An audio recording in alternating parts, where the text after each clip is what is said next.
Years ago, more than that actually, that Sir John Franklin led 2 British ships across the Arctic waters, hoping to find his passage to Asia. But ice trapped the ships, and the adventure turned into a disaster. The vessels sank, taking an estimated 128 men to their deaths. And to this day, nobody has managed to track down those shipwrecked vessels lying at the bottom of the ocean. And now all hopes of unraveling this mystery are pinned on underwater explorer Joe McInnis, who is used to that sort of pressure. He's had it before. He'll begin his search in a couple of days, and in the meantime joins us this morning to tell us about it. Finding the Franklin. Now there's a needle in a haystack.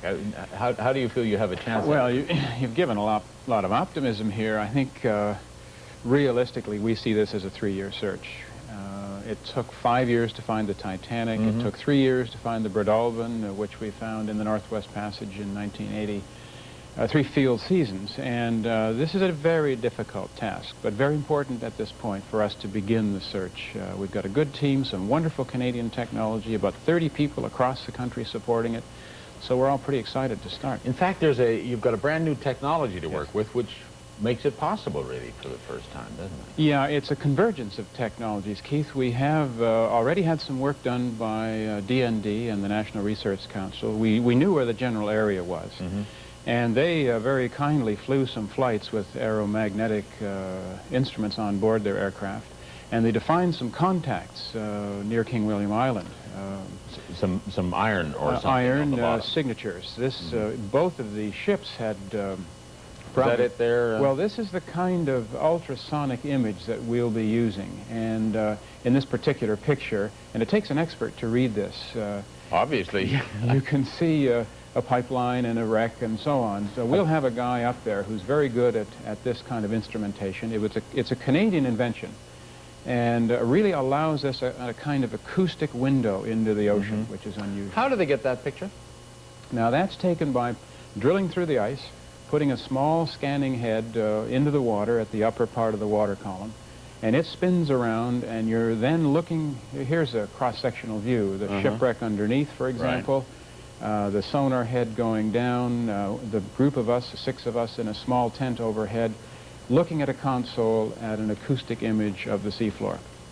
All of that in a not terribly hospitable part of the world. It's pretty cold, and we're going to take advantage of the fact that we're landing on the ice, drilling the hole, 6 of us in the aircraft, and here we are way up in King William Island. This is north of the Arctic Circle, and as I say, experts have known for years that Franklin ships, one of them went down in this particular area. So we're going to a known area with some very good research ahead of us, and we're going to learn a lot as we go through this. You were saying earlier that there is importance now in going after this technology and in finding the ship now. Why now particularly? Because we know that there are problems in other parts of the polar ocean. The Russians, for example, the Aglooka group has released a report confirming what we've known for some time, and that there are 16 nuclear reactors have been dumped in Russian waters. 16 reactors under the ocean? Under the ice. In the Arctic Ocean on the Russian side? On the Russian side.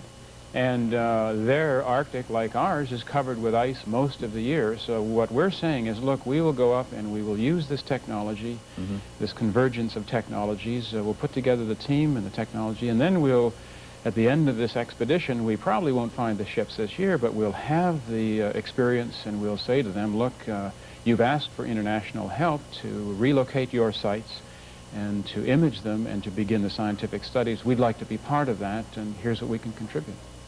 And important to make the contribution, obviously, but kind of scary to speculate what may be under the ice there.